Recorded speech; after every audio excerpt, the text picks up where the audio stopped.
Hello, America. Welcome to your Leo Nation, where we believe in and support the rule of law. I am the Chief, Mark Garrett. Again, welcome. There is just so much going on. You know, my family and I took a little break last week, had a little trip over towards St. Augustine, Florida. It was beautiful. It was hot. It was muggy. It is Florida this time of year, but it was beautiful. Great trip. But just so much happening. And of course, talking about on an international level, the strike on the Iranian nuclear facilities, an overwhelming success. So much going on, but I want to focus again on my old home state of California. Again, as California goes in so many ways, the U.S. goes. Fortunately, that might be changing, but really it hits home for me because of the riots that talked a little bit about previous podcast ago. But recently, and I know you're probably aware of this, the Ninth Circuit Court of Appeals, the infamous Ninth Circuit, sided with President Trump about his deployment of the National Guard and the U.S. Marines in California, in Los Angeles County specifically, to quell the riots that were happening. The 8 California Highway Patrol vehicles completely destroyed, officers injured, businesses destroyed, citizens injured. And it's just, I look at this nonsense where this radical judge makes this ruling, says that President Trump's use of the National Guard or mobilizing the National Guard is illegal. I'm not a constitutional scholar. I'm not a lawyer, but I can read.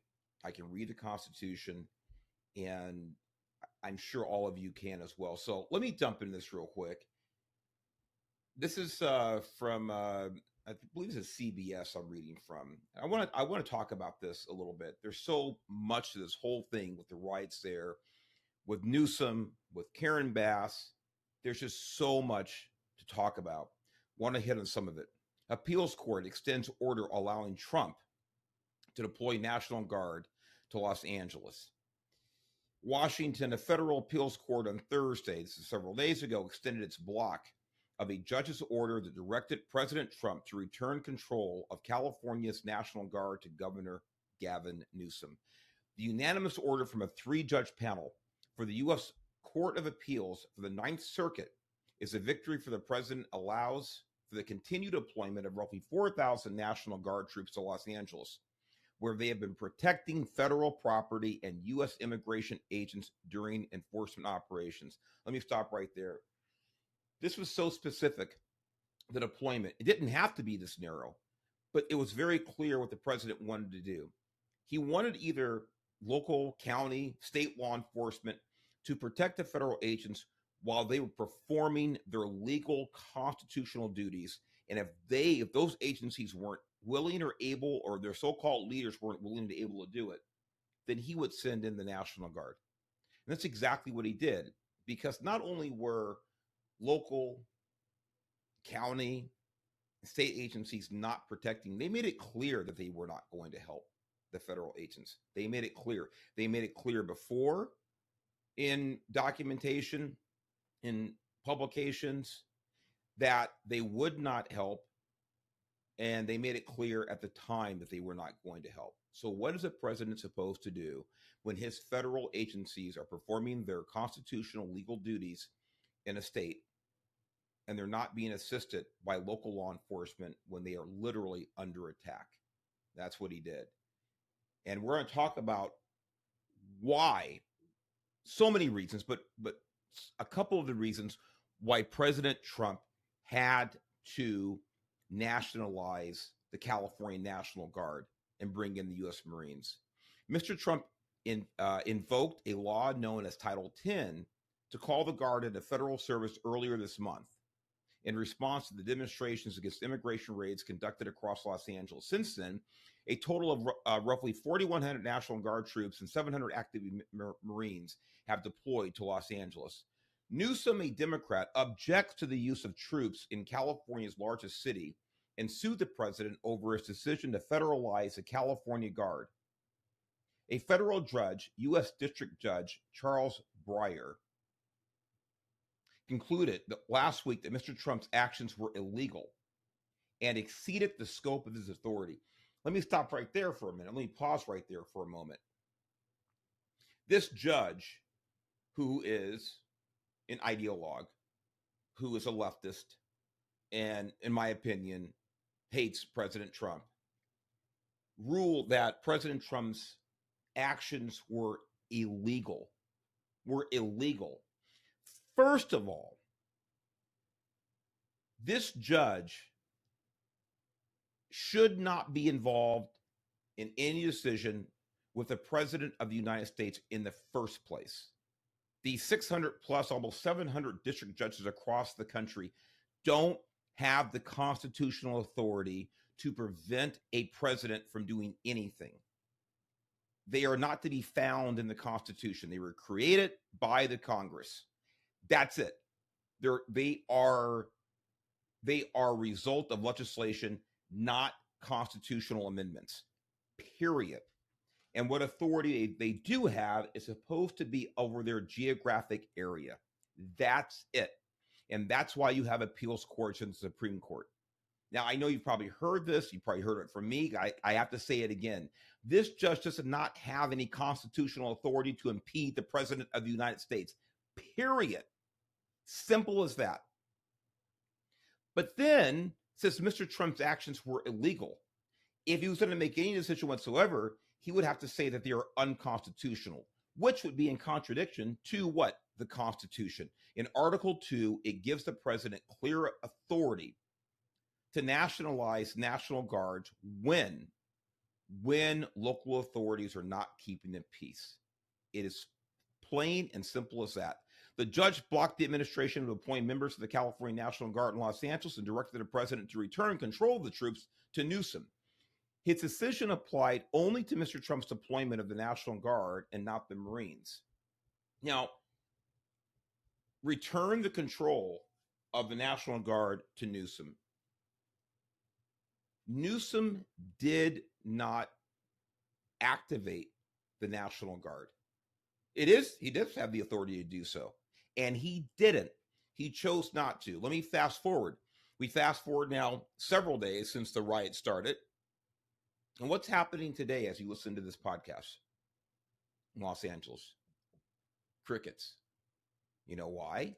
Because President Trump mobilized the National Guard and let people know that he wasn't playing around.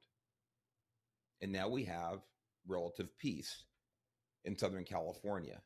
Newsom had the ability to do that, had the purview, had the legal authority, and he didn't utilize it. See, I was there 5 years ago during the Summer of Love. I was the California Highway Patrol Chief out there on those lines during the riots that lasted for weeks, ladies and gentlemen, till we finally got the National Guard help things slow down. But it went on and on and on and on and on. President Trump didn't utilize the National Guard back there in 2020. He probably should have. But you see what happens when the peace is not kept? When you coddle these people?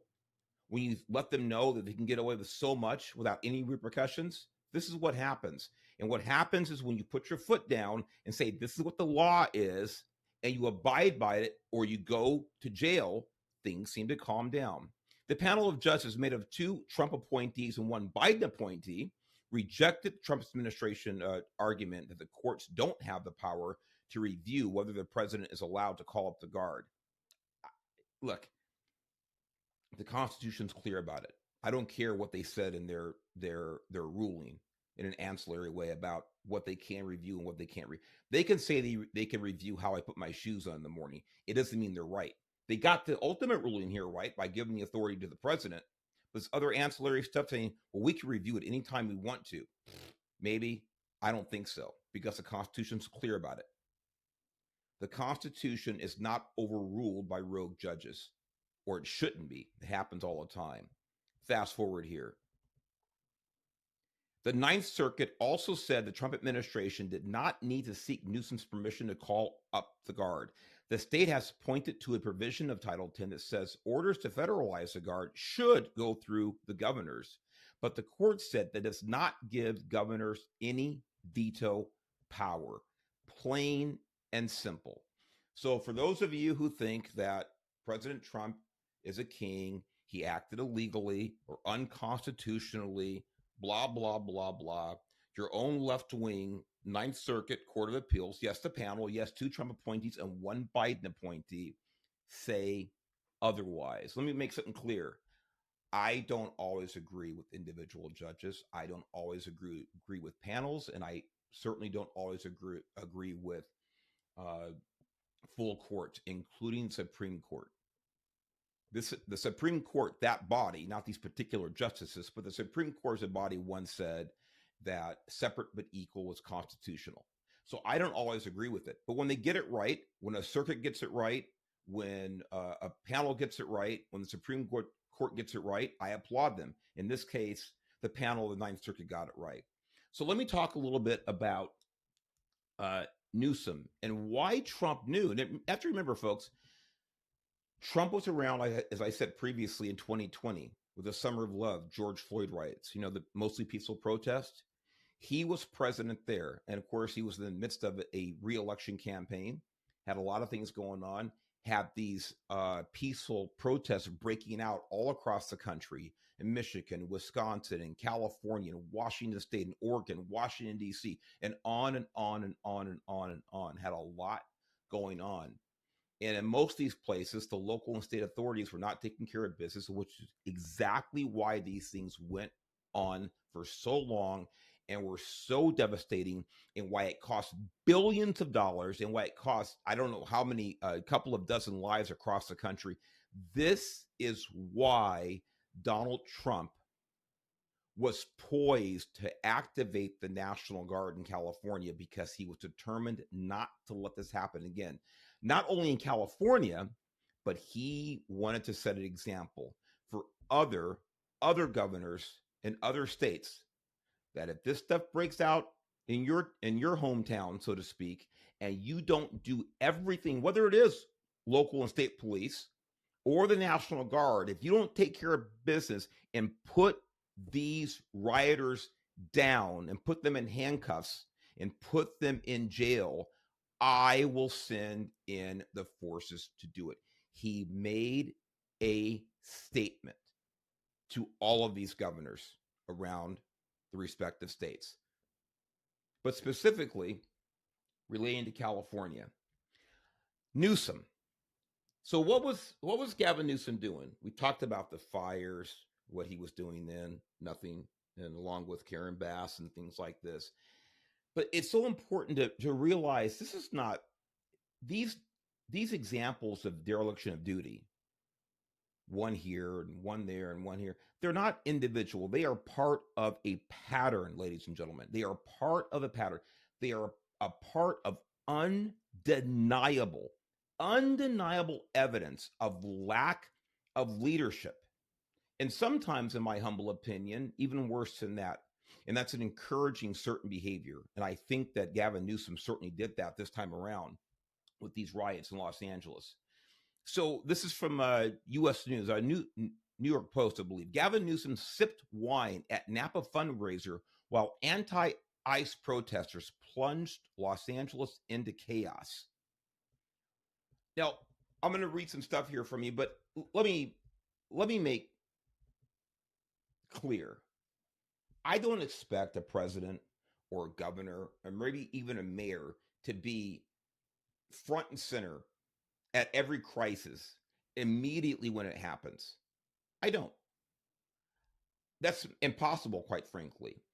But there are certain times when a governor, in this case, should be on television, should be the face of leadership, should be the face of law enforcement, should be the face of law and order, should be the face of decision making when it comes to rectifying these things that find themselves out of control. That's where a governor, again, in this case, should be. But where was Gavin Newsom? California Governor Gavin Newsom threw in a pair of sunglasses and sipped wine at a ritzy charity event at his sun-drenched vineyard earlier this month, just as chaotic anti-S protests kicked off in Los Angeles. The Lux event, dubbed Vineyard Vibes, was held at the Odette Estate Winery in Napa Valley to raise money for the Plum Jack Foundation, founded by Newsom's sister, on the afternoon of June 7th. One witness was appalled that the Democrat was casually enjoying a glass of vino and a V-neck t-shirt and baseball cap the day after the city of Los Angeles started spiraling into violence. So he had a full 24 plus hours to make a decision on what his role and what his accessibility and what his visibility should be under the circumstances, with rioters throwing concrete rocks at cops and vandalizing federal buildings. Well, let me continue, but before editorialize, there's more. He was just walking around like it was an everyday occurrence. But more than 400 miles away, downtown Los Angeles was plunged into chaos. The same day, rioters were busted for tossing Molotov cocktails at law enforcement, while vehicles were set on fire and scrawled with graffiti reading, "Kill ICE" and "F ICE." This is so important to realize in the context. This man, Gavin Newsom, wants so desperately to be the president of the United States. Now, as, I don't know, inappropriate or off color as this may sound, when disasters, man-made in this case, like this happen, when they happen, because you can't predict everything. Look, the best leader, the most staunch law enforcement leader, the most law and order commander in chief can't predict everything. And things are going to happen. That's why you need leadership. That's why you need stable people in positions to react to and mitigate these, I'll say, unforeseen circumstances, for lack of a better phrase. I don't think they were totally unforeseen. But you can't predict everything. But when they do happen, one's response to the chaos, one's response to the emergency, that's the word. One's response to the emergency is part of creating your resume. Like I said, I don't mean to sound crass about it, like this is an opportunity, to pad your stats, but it is a fact. You're in that role to respond to these situations. And people are going to look back at you, or look back at the incident and say, geez, how did so-and-so respond to this situation? So you would think that this fella, Gavin Greasy Hair Newsom, who so desperately wants to be the president of the United States, would see this as an unfortunate opportunity to tell the rest of us in the United States of America how good he is at being commander in chief. What wonderful decision-making skills he has. What communication skills he has, what his principles are, what his adherence to and belief in the rule of law are. You would think this would be a spectacular opportunity for him to demonstrate those principles, those skills, those abilities to all of us. And he failed miserably. And of course, it's not the first time he has failed miserably. Just going back a few months, we look at the fires. I know I'm beating a dead horse, but this horse is going to be dragged out of its grave over and over and over and over come next year when the presidential campaign starts. And we know that he'll be a part of that process. We know exactly what's going to happen. And here is the great part. Before he ever, if he ever gets to the point where he's debating a Republican, that's a whole different encyclopedia. But all this is going to start, ladies and gentlemen, all this dead horse is going to be dragged and kicked, not by Republicans initially, by fellow Democrats against whom he's competing for the nomination. This is going to be really fun to watch. And how we handle these riots, I don't know the exhibit number one because there are so many exhibits, but it will be an exhibit. The violence spurred by raids on illegal immigrants by immigration and ICE customs enforcement reached a point that President Trump called in the National Guard over objections from Newsom, who ripped into the Republican for inflaming the situation. Now, remember, he's drinking wine. I'm going to talk about this. A guy who said that he had a drinking problem not too long ago and swore off drinking. But he's drinking wine up in Napa County at his winery while his state police, California Highway Patrol's vehicles are being crushed with cinder blocks and firebombed on the 101 freeway and other places. This is what he's doing. And again, this is not 5 minutes or even 5 hours into it. This is the day after all of this stuff happened. Not to mention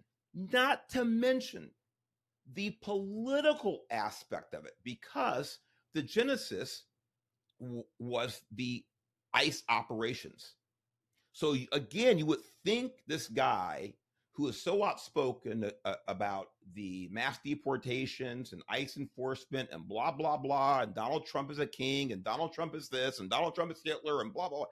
You would think that something this potentially volatile, even on day one, he would say, hey, look, I got to go to Los Angeles, or I at least have to get my skinny behind back into the governor's mansion so I can be in front of a camera with the governor's mansion in the background or the room here, whatever it is, so I can speak to the people of California, people of Los Angeles. He chose to go to his winery and have some wine. This is the guy who wants to be president. This is a guy who I see referred to as, hey, a pretty good leader by people on Facebook, people in my Fins group. I don't even reply anymore. I said, these people they're psychotic. Watching this guy, and they're talking about, I think he can do a great job as president. I think, where do I begin with this? So I guess I'm beginning now on the podcast. Hopefully they'll listen to it. Newsom attended the wine fundraiser for at least 90 minutes, the source said, with Trump sending in troops later that evening. By the way, remember, don't forget this.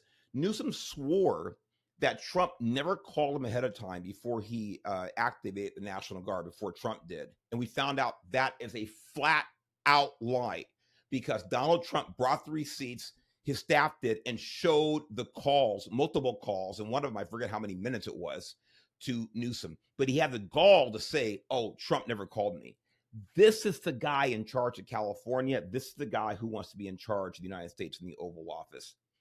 Blah, blah, blah, on and on and on and on and on. A spokesperson for the governor's office made clear Newsom proudly attended the annual fundraiser for the USCF, University of California, San Francisco Cancer Center, in honor of his mother, who died of breast cancer at the age of 55. God bless her. I'm not saying the fundraiser wasn't a good thing, but as governor, you have priorities. Just like when I was chief of the California Highway Patrol, and I missed Thanksgiving dinner, my last Thanksgiving as a chief, because I was down at some rioters in El Sereno, Los Angeles, California on Thanksgiving. There are a lot of places I would have rather have been as well, but I couldn't because I was sworn to perform certain duties, just like this character took an oath to do, but he chose to sip wine instead. So speaking about that, speaking of sipping wine, do you remember, maybe you don't, I do, that years ago, and I'm not going to get into it. I don't, I do care, but we know about his past with his campaign manager's wife, his best friend, campaign manager's wife, who's a secretary, has an affair with, and on and on and on and on. But at the time, Newsom said that although he doesn't blame his drinking on his poor decision making and having an affair with his best friend's wife, the campaign manager's wife, when he was married, by the way, Newsom was, he doesn't blame it on alcohol. I'm paraphrasing right now, but he thought that the alcohol contributed and maybe whatever clouded his thought process. Again, I'm paraphrasing. So he said, that's it, going to get some rehab, and on and on and on and on and on and on. and I'm skipping around here, but I am paraphrasing. The governor of California uh, publicly stated that he would be seeking help for his alcohol issues in 2007 amid the fallout from his relationship with his campaign manager, Alex Rourke's spouse, Ruby Rippy Torque. However, more than a decade went by before he revealed that he had never entered rehab, and it's been extensively reported. So people say, "Oh, geez, Mark, what does that matter?" Blah blah. I'll tell you why it matters. Because this guy broke the public trust, obviously, on multiple levels with this incident. And again, I'm not this. It's ugly. It's horrible. The affair with his secretary, who's the wife of his best friend slash campaign manager. It's all ugly. But I'll give anybody. It's okay, fine. It happened. You straighten up, and you're on the straight and narrow from that point on. Here's the kicker. He told everybody that he was going into rehab for the alcohol abuse. And for years, like everybody else, I thought it was true because it kept being reported that he'd gone into rehab, that he kicked the alcohol problem, which I guess you never really kick it, you just control it, whatever it is. But he listened to reports about this for over a decade. By the way, this article is just a couple of months old. I just found it. But it's going back saying for years and years and years, he told people that he had gotten treatment for the use of alcohol. He didn't. He let reporters lie. He knew it was a lie. Actually, reporters didn't lie. He let reporters report on his lie that he continued to perpetrate by not correcting them, by not saying, you know what, hey, I did stop drinking, which I don't know if he did or not. He said he didn't have a drink for 2 years. Who knows? But he let the media and the public believe that he had done this. This is the man who wants to be president. There's no 12-step program here. Newsom added of his time with Delancey Street. This is a rehab center, I guess. There are no issues with that. There never was. There was a need to reset. That's him using Newsisms to reset. I guess he means to stop drinking, go on a different path, and on and on and on and on and on. He revealed the affair during the February 2007 press conference, pledging to seek help for alcohol issues a few days later. My problems with alcohol are not an excuse for my personal lapses in judgment, Newsom said in a statement reported across several news outlets, and he never corrected it until much, much later. By the way, I had forgotten about all this. This is why I wanted to bring it to you, because if I had forgotten about it, I imagine many of you had as well. Because when I saw a story about him sipping wine at his winery, wait a minute, I thought he's an alcoholic. I thought he went through a 12-step program. A lot of people have forgotten about this. Why does it matter so much? Because he wants people to forget about so much of his history, so much of his behavior. He is hoping people will forget about the things that indicate his ability or lack thereof to lead and to make clear, solid judgments. This is what he wants. He wants people to forget that, according to him, he had an alcohol problem, that he said he was going to get help for it, and then for a decade, he never corrected the story, even though he didn't get help for it. Ladies and gentlemen, this is part of a pattern. This is part of a pattern. So let me give you more of a pattern. Remember, this guy is head of the party in California that is, I think, probably the ultimate anti-rule of law body. I'm talking about the legislative body in California and the general California Democrat Party. Again, this is a tough race because when you look at the Democrat Party anywhere, anybody committing crime, they always get a bye. They always get a pass because it's someone else's fault. It's either race, it's either poverty, it's either ethnicity, national origin, their religion, their sexual orientation, their gender identity. It's always someone or something else's fault when someone commits a crime, unless, of course, the individual happens to be of a conservative slant, then it becomes an issue of self-responsibility. So this is one more example of him continuing down this path about anti-rule of law mentality. Now, again, why is he doing this? Why, if because he knows what right now the general political makeup of this country is, and it's certainly slanting to the right as we speak. These things come and go, they wane, wax. I get it, but right now he's looking at a country who overwhelmingly, I think it's fair to say, by several million votes, voted for a conservative Republican. Why is he doing this? I don't know for sure. He's completely deranged. First of all, I'm sorry, I don't mean to sound flip about this. In other words, he's deranged in the sense that he's supposed to be the chief law enforcement officer in California, and he seems like, except for very narrow, specific political reasons, he doesn't do anything to mitigate the crime in California. So what's happened? We know recently Californians voted to repeal some laws, some horrible laws in California that contributed to massive crime outbreak over the last decade or so, a little more than a decade, quite frankly. So Newsom undermines California's new tough on crime law. Now, again, this was passed overwhelmingly. I think almost 70%, 60 something percent Californians voted for this, Prop 36. To go back, let me answer my own question. Why is he behaving like this in California when he sees the political makeup of the rest of the country? My guess is that he wants to solidify himself with the establishment in California for support during the campaign. This is my guess. And he thinks that establishment leans on the side of anti-law enforcement, anti-rule of law. And I think that he's right in California. That's my one guess. My other guess is that he's hoping that, again, the tide will change. And when he gets to the pinnacle of media attention on a national level, that he will have found himself in the right climate. I don't know. Again, how does a deranged person think? I don't know, because I'm not deranged, but this guy is.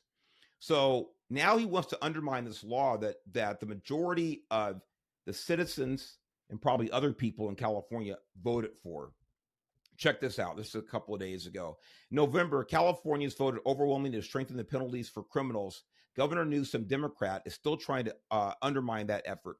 Over 68% of Californians voters supported Proposition 36, which increases penalties for felony drug dealers, serial shoplifters, and smash and grab thieves.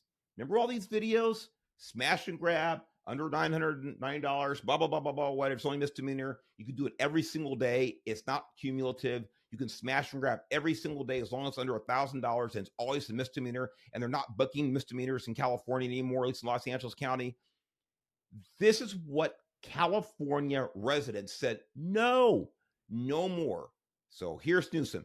Newsom opposed it because, despite his attempts to paint himself as some pragmatic centrist, he is still a liberal ideologue who believes the real victims of the criminal justice systems are the criminals who get locked up for the crimes.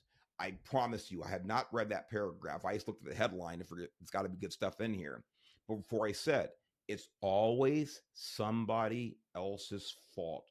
When you are a leftist and it comes to criminal behavior, it's always someone else's fault. It's a cop's fault. And I went down the other list. It's someone else's fault. It's never your behavior. That's where Newsom is.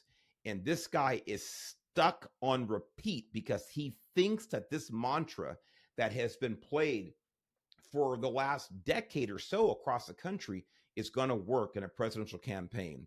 However, the proposition passed and became law. It was so popular that it received more votes than any other proposition or candidate on the ballot, even more than former Vice President Kamala Harris, which is not saying much because she tanked in California, a California native, received in the presidential race.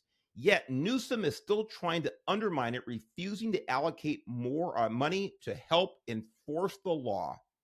In his budget proposals, California Republicans requested a measly $400 million, and even California Democrats agreed to set aside a measlier $100 million. Why is that measly? Listen up. Newsom's January budget proposal would total around $322 billion. The GOP spending proposal for Prop 36 would represent 0.12%.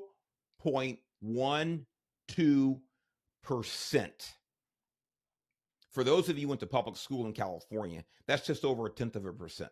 Not 1%, just over a tenth of a percent of that number. Yet Newsom wants to punt the responsibility to counties because there are a lot of supervisors in the counties that promoted it. So this is their opportunity to step up, fund it, quote unquote, from Newsom. Let me tell you what's going on here, folks. First of all, he's delusional. He's also an angry man. Where do you think the majority of those votes came from in California? Now, again, your population centers, Los Angeles County, Orange County, Sacramento, San Francisco, Oakland, Marin. You have your population areas. I'm going to say Alameda, not Marin, but anyway, you have your population centers. Those population centers are heavily blue, heavily left. But a number of the remaining 58 counties across California are heavily red. Where do you think the majority of these votes, not all of them, because there are a lot of Democrats, there are a lot of people who hate conservatives, who said, a lot of Democrats who hate conservatives said, I cannot take the crime anymore in my community, who voted for this proposition. But where do you think the majority of those votes probably came from across the state? Certainly per county, maybe not per individual voters, but per county, they came from the red counties. And what did he say? He said, let the counties fund it because a lot of their leaders, whatever you call them, supported it. He wants the counties that really got this over the finish line by a mile, by the way. He wants them to take on the fiscal brunt of this because he's a small, angry man. This is why. This is why. Newsom is not being a fiscal hawk here.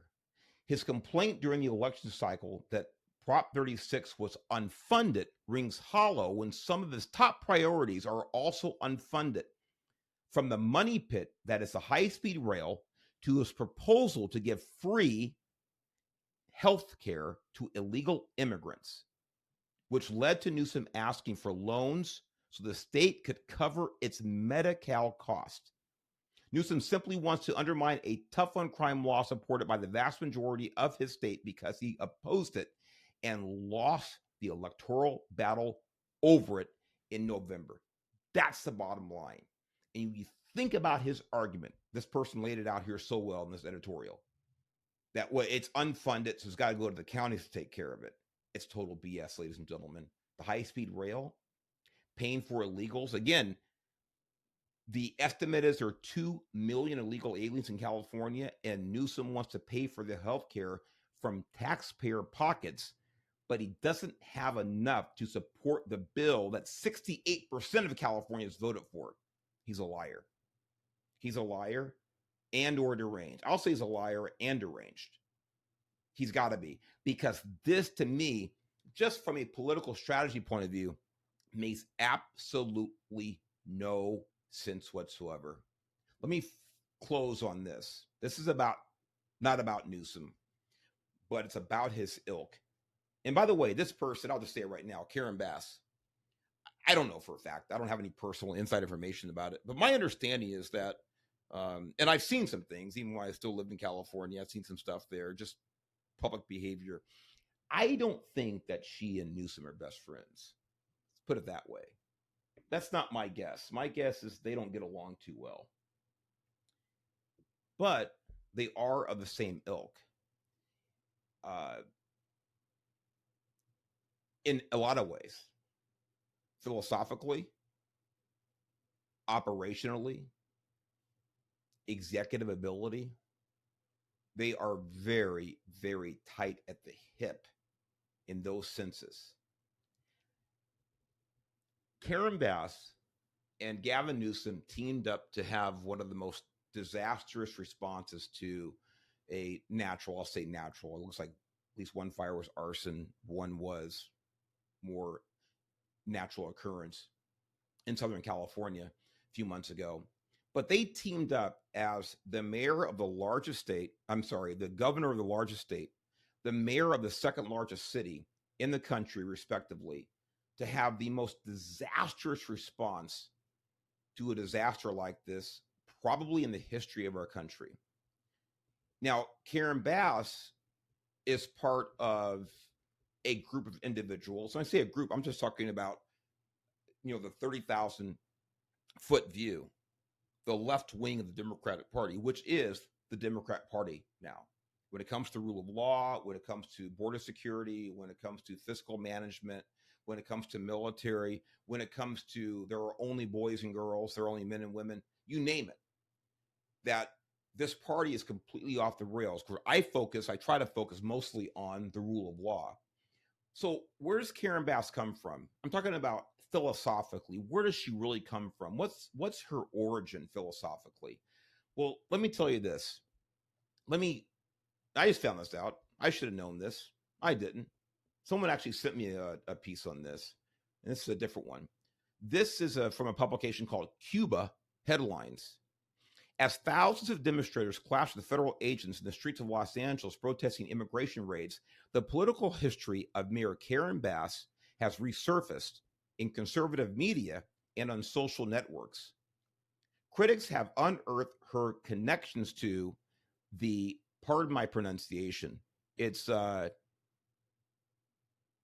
Vincer Ramos Brigade. I'm going to call it the Brigade. Pardon my inability to pronounce that one.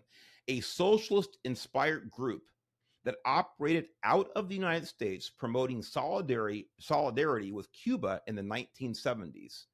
In 1973, Bass, then a young activist, traveled to Cuba and witnessed a speech by the dictator, Fidel Castro. By the way, that's a real dictator, ladies and gentlemen. That's a real king, okay? A man who will not let people leave his country. Just to clarify, just to make a comparison. Decades later, in 2016, she publicly praised the deceased Cuban leader as Comandante en Jefe, a remark that sparked immediate backlash from Cuban exiles, especially in my free state of Florida. Quote, "It was a great loss for the Cuban people," unquote, she stated at the time, though she later admitted it was a mistake to use those terms, acknowledging she had learned from it. She had learned from it. Look, in 1973, I was 10 years old, and I knew, maybe it's just because all I knew was what I was told. Let's put it this way. Let's put it that way. I was told at 10 years old, and my understanding was Cuba was a bad place. Because 11 years earlier, right before I was born, Cuba was partnering with the Soviet Union to put missiles on their land that could attack our land. So my parents told me about the Cuban Missile Crisis and that Cuba was a communist country that hated the United States. Now, again, I only knew what I was told by my parents and other older people around me at the time, but it turns out my parents were 100% right. So in 1973, I think Karen Bass is about 11 years older or 9 years older. Anyway, she was a young adult. Apparently, she didn't know or she didn't believe what I was told. Or she knew it, believed it, and embraced it, ladies and gentlemen. One or the other has to be true. One or the other has to be true. Conservative outlets like the Daily Mail have reignited claims that Bass was even a leader of the V Brigade in Southern California, an organization some viewed as an extension of the communist regime on U.S. soil. Quote, "Karen Bass was trained in revolutionary warfare and subversion by brigades sponsored by the Cuban regime," unquote, wrote a user on X. Others accuse her of being a quote-unquote revolutionary communist and call for a federal investigation into her current political influence. I don't know what her current political influence is, but I do know this, that anybody that visits a communist country, and by the way, I did read this article through and through before I started the recording today. And later on, she says, "Oh, I admit that Cuba, it's not a totally free place, and we're free in America, and blah blah blah blah." But there's mitigation in her statement about that. Anybody who visited the Soviet Union in 1979, or Cuba in 1973, or any number of other communist dictatorships around the world, and comes back to the United States with any other position than that place is a crap hole that I want to distance myself from as far as possible, they have a problem. And if they believe in the U.S. Constitution or pretend to believe in the U.S. Constitution, they have no place in business as an elected official in this country, in my humble opinion. If people want to vote for that, that's their right. But please, please understand that anybody who cannot separate themselves 110% philosophically from a communist country can't possibly hold dear the United States Constitution and believe that it's the greatest political document, government document ever authored in world history. You cannot be in those two places at one time. You cannot find any good in a dictatorial communist country like the Soviet Union, like Cuba, like North Korea, and so many other places, and then come back here and say, but I love the United States Constitution. I love the Bill of Rights. I believe in self-determination. I believe in individualism. I believe in a small government. I believe in the rule of law. You cannot possibly hold both to be true in priorities. And this is the person who's now head of the second largest city in America, in the largest state in America, run by the largest buffoon. Well, that's a tough one, I was going to say, in the form of Gavin Newsom. But you do have Tim Walz out there rocking and rolling as well. For Your Leo Nation, I'm the Chief Mark Garrett. Thanks for listening. Thanks for watching. Listen, folks, it really helps the show out a lot. If you can share, if you can watch, you subscribe, it really makes a bit difference. Thank you for listening. We'll see you next time. God bless you. God bless America.